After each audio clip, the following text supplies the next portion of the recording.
Coach Ueli here from Global Wheelchair Athletics. I'm back with another analysis of a 100-meter wheelchair race that was requested by my coaching colleague from Scotland, Ian, who is the coach of Samantha Kinghorn from Scotland, who was a world champion last year. So we'll get right into it. This is the race. Last year, 2017, T53 women's. We have a lineup here of some of the very best ladies in the T53. We have in lane one Hamida Court from Turkey, Jessica Lewis from Bermuda in two. Lane three Angie Ballard. Lane four is Samantha Kinghorn, just as I mentioned earlier. She's the athlete of Ian. Jess Frotton from Canada. Keiko Konichi from Japan in lane 6. Lane 7 is Su Hong Swan. She was the Paralympic champion from Rio, so a year before. And then we have lane 8, our own Elena Dupont from Canada. And lane 9, Kelsey Lefevre. So let's just look right at here the first starting point. Just as I pointed out for the guys, most of these athletes tend to keep their heads low at the start, and this video is actually really nice. It's going to go in slow motion, so we get a really good idea of what that movement looks like. We can see some of the athletes are not putting their elbows out, not as much as we saw with the guys. Another thing to notice too is we have a lot more athletes with 4-spoke wheels versus the full disc wheels. We only have 2 athletes that are actually running the full disc wheels, which is Angie Ballard in lane 3 and Ho Su from China in lane 7. So that's due to often the women or the female athletes are a bit lighter. The 4-spoke wheels seem to work better for the lighter athletes, and especially in the sprint, because they're actually lighter than the full disc wheels. They're not as rigid as the full disc wheels, so you might not have as great of a power transfer. So let's get them started here. I'm going to just roll them up to 10 meters. We see the start out. Great start by Samantha. So we're just past the 10-meter line right now. So I would say it's about a tie between Samantha, maybe the Chinese in lane 7 in the red suit. She has a little bit of a head start. One thing I saw with the Chinese, they have a significantly different glove design. And when you look at some of the close-up video of the Chinese, they actually grab on to the rims for the first 4 or 5 pushes, which will allow them to have a little bit of better grip onto the rim. So that's one of the explanations I could see why they seem to have real good starts. Again, but I think what Samantha did here, she already put herself into a position slightly ahead of the ones to the left of her. I'm not even sure if she knows where the Chinese is, but she definitely knows where Angie is, and she definitely knows where Jessica is. She's already put herself into a really good position here. Now we let it roll forward. We're at about a 20-meter mark right now, 25 meter. This is where they're starting to get into their transition. Okay, and you can see Samantha is actually doing really good. What I like about her, you look at her position, it's nice and forward, and her extension, her arm goes all the way through the rim and to the back. So she's got a really nice extension.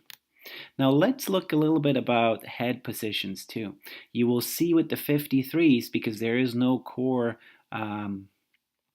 no ability to use the core, you will see that they actually use their head to gain momentum. So just let's look at Samantha a little bit and also the other athletes at what they're doing with their heads. You see a clear head bobbing, and I actually think that's one of the distinctive features that I've really seen with Samantha, and that she's doing really, really well.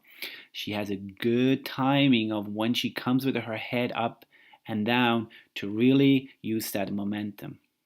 We're almost at the 60-meter mark. Now you can see that transition from 40 to 60. That's where she gained a lot on the Chinese. The Chinese was ahead almost at 20, but now she's definitely ahead of the Chinese athlete there. Hamida Kurd from Turkey, which is in lane 1, still pretty close. She's the reigning European champion, or at that point was. So she had a good transition as well. So those two at this point looks like they're going to make it out. Now, be aware though of Angie Ballard. She is a 400, 800, sometimes she'll even do 1500s. So her speed endurance will come in. Also, those wheels, as I said, the disc wheels take a little bit longer to accelerate, but you will be able to generate a bit of higher top speed.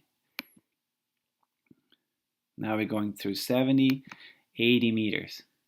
Samantha got a good lead on Angie Ballard, but you see Angie Ballard is now passing of Hamida Kurd.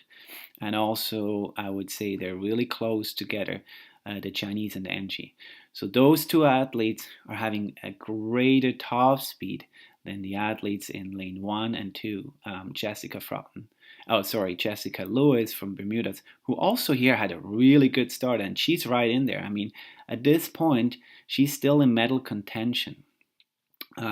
Now, the last 20 meters, that's where I often see races being decided. It's a combination of top speed and being able to hold that speed, okay? So keeping that frequency. So let's just look at frequency again for Samantha. She's really keeping that frequency.